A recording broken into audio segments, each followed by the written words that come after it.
I'm Paul Lips from the Salts Education Center of the World Union for Progressive Judaism.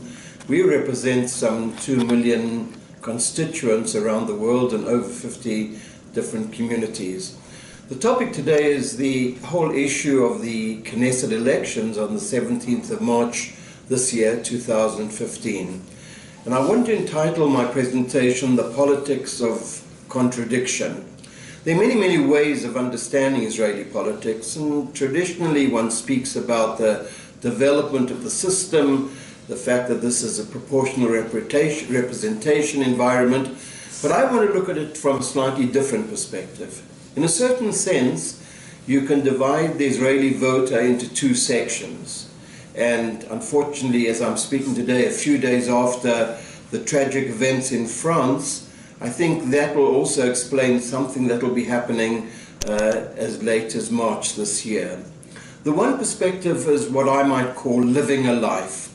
The public opinion polls show again and again that Israelis want to live regular middle-class lives. Well, trying to live a regular life in the Middle East is somewhat difficult. But having said that, one sees in trying to understand what many of the 70% of Israelis who are middle class, and one asks the question, what do they want in an Israeli election? You'll see that they want those kind of things which I imagine most people in most Western countries want as well. High on the list is a cheap apartment or affordable apartment. There were, some years ago in 2011, there were unbelievable demonstrations over the price of cottage cheese, but regular Israelis are actually just asking for slightly easier lives. And this, in a sense, represents a fairly considerable number of the political parties, but to be honest, in a dramatic and tense environment that we live in, one must admit that kind of the soft stuff included in one political party's agenda, where they managed to reduce the price of cell calls, of telephones, sell cheap calls instead of the landlines, one generally finds that this kind of approach is an approach of the center or the left of center of Israeli society.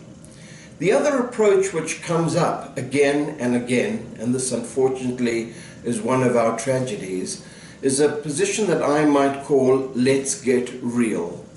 This approach says Israeli politics is not about the price of an apartment or income tax or any of the other issues which many people in the Western world regard as essential, but rather how do we deal with the harsh realities that we are living in.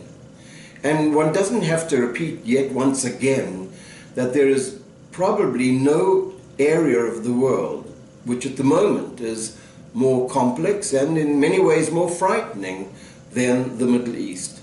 And being a little country in this very confusing area of the world seems to indicate that from a political perspective, any comment which is somehow or other attached to the idea of let's be strong is going to win.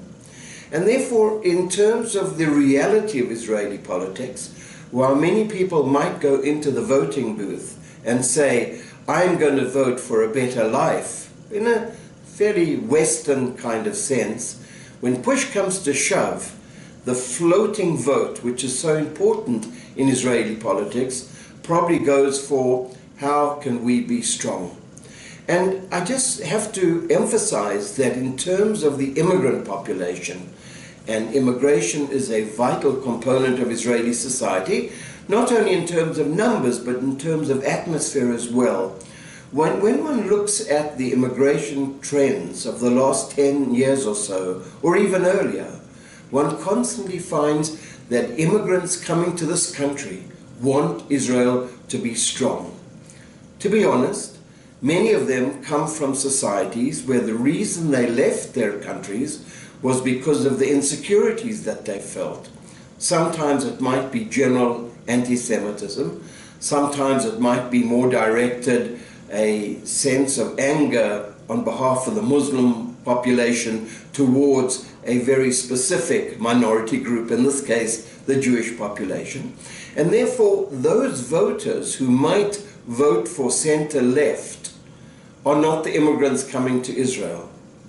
And those voters who certainly would like this country to be a tough, strong country with a strong military and a kind of concept that we won't take any buck from anyone, that tends to play out with the growth of the immigrant population, together with, if you look at demographic trends, the number of children coming from families in Israel who would essentially vote for the right-wing parties. Those families, on the whole, are larger than the families who come and support the left or the left of center. So that's a very important component. Demography and immigrant trends play an important role in what is happening in this country. And all one needs a week or a day before any election in this country is a rocket coming over from Gaza to realize that that is going to influence the voting patterns, by and large to the advantage of the right or right of center parties in this country. What do we have at the moment? At the moment we have a regular Israeli confusion. Israeli confusion is very much about the heterogeneity of Israeli society. From the first elections in 1949, it was decided that small minority groups should have a political voice. And this is the plus of the Israeli system. The minus of the Israeli system is that the proportional representation, with an increased threshold of 3.25% at the moment, that means all of the voting population, a minimal number that any party getting into the Knesset requires is now 3.25%. That leads to some realm of political chaos. In the present Knesset, which will be voted out of power on the 17th of March this year, there are 12 political parties. And so the complex nature of Israeli politics, which has basically been our reality from 1949, continues till today. How do we divide up the political parties? And I certainly won't go into analysis of all of them, but just let's make some general comments about the main trends that we're finding at the moment. The hardline right-wing parties, which essentially say, in one way or the other, either that we will under no condition discuss territorial compromise, which means giving back land in the West Bank or Judea and Samaria, or those who say we will annex some of that land. That is pretty much expressed by 3 or 4 parties. On the right wing, we have Habayit HaYehudi, led by Naftali Bennett. This used to be dominated by the modern Orthodox right wing, by religious Zionists who very much identify with the right wing. What we're finding increasingly is people who might see themselves as traditional or secular are joining in as well. The philosophy of this party is that Israel should annex 60% of the territories. That area, which according to the Oslo Accord of 2003 was defined as Area C. Area C are those areas where they have a limited number of Palestinian residents. That's very much a right-wing philosophy, which is repeated in a slightly different way by Yisrael Beitenu, which is led by Yvette Lieberman, once again a party which has gone through change. It started off by being called a Russian party, a Russian speakers party. Increasingly as time goes by, it attracts people from the secular sections of Israeli society.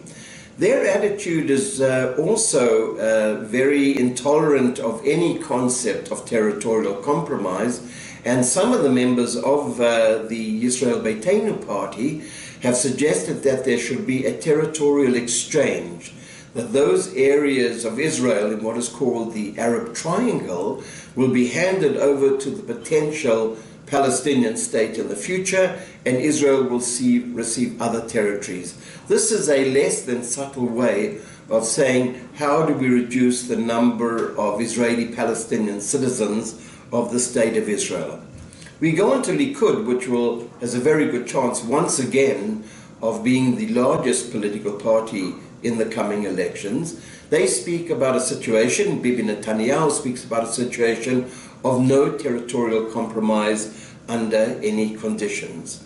There are a number of new parties which are appearing, which I won't deal with now because historically speaking, we have an interesting situation where new central parties, centrist parties, which started as a political phenomenon as early as 1977 with the Democratic Movement for Change, led at that time by Professor Yigal Yadin, the famous archaeologist.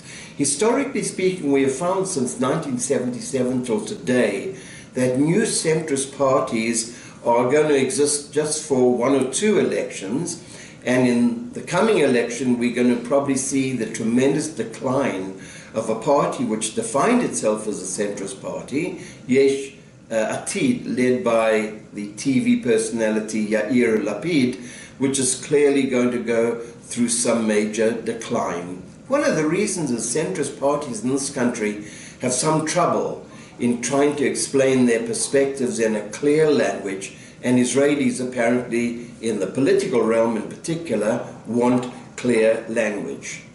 We go to a party which has gone through maybe more trauma than any other party in the recent periods, and that is the Shas party. The Shas party is supported to all intents and purposes by Sephardim, North African Jews, who define themselves in a broad religious definition of between traditional and ultra-Orthodox. This particular party is probably one of the few parties which dedicates itself almost totally to the well-being of the poorer and in some ways more religious groups of the Israeli Jewish population. They are in absolute turmoil. A video produced by the late Rabbi Ovadia Yosef, the rabbi of the Shas party, was extremely embarrassing to one of their former and most important leaders, Rabbi Aryeh Deri. And this has caused a tremendous split in the party. It's painful to hear how the two wings deal with each other, using some very, very dangerous language such as "you are a traitor." We move then on to the party which still has to define itself in terms of its name. It is essentially a combination of the Labour Hatnuah party, which has used until now the definition of the Zionist camp, probably not a good term if one is trying to appeal to the Israeli Arab voters as well. This is the old-time Labour Party, somewhat lacking in terms of the kind of charisma which many Israeli voters want. It essentially belongs to a political perspective which speaks about let us try and improve the lifestyle of the average Israeli citizen. The primaries will be held shortly, and that will indicate whether they manage to bring into the party some of the personalities of Israeli society which every party needs, and that is a general. It is almost impossible for an Israeli political party to survive and thrive without some big former general names, and this once again is very much influenced by the Middle Eastern realities that we find ourselves in. To the left you have the Meretz party, which receives, generally speaking, between 4 to 6 seats, probably will get something similar. There is the ultra-Orthodox Ashkenazi party, United Torah Judaism, which also remains consistent. And to conclude this overview, we have to make some comments about the reality of the Israeli Arab citizen. 22% of all Israelis are Arabs. The overwhelming majority of them are Muslims. Until now, that 1.6 million population, a considerable population, has divided itself politically into 3 political parties, of which one of them, Hadash, is in some ways a joint Jewish-Arab political party, but is seen to all intents and purposes within the realm of the Arab society. The increase of the threshold to 3.25% is having a dramatic effect on these small Arab parties, which generally receive between 3 and 5 seats. With the increase of the threshold level, it is unlikely that more than one or possibly two of these political parties on their own could survive the next elections. And now the Arab voting population of Israel is in a sense facing two crises. One is, can they get their act together politically? And although they have pretty large differences between one and the other, can they really form one party which will ensure that they will get the threshold? And then comes the additional crisis, which is of major importance at the moment, and that is in the last elections, almost 50% of the Arab voters declined to vote, abstained. They feel that the political reality of Israel, being members of the Knesset, is a no-win situation.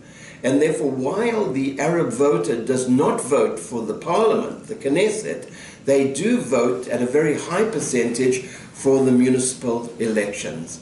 To add one last comment, the Israeli right plays on this tremendously. Every time they manage to humiliate the Arab voter just a little bit more, it works in the favor of the Israeli right, because by humiliating those voters, they're unlikely to turn up on election day. And so in that crazy reality of political life in Israel, and we find it in other countries as well, many Arabs will probably not be turning up for the coming elections, although if they did turn up in large numbers, they could well have a very significant political party of perhaps between 13 to 15 seats in the 120 House Knesset. The months ahead are filled with questions. Whatever I've said today is the reality of this morning. Any change in the Middle East, any tragic or other kind of event moves the political reality from one side to the other. One can say one thing, that it's never boring to live in Israel. Thank you.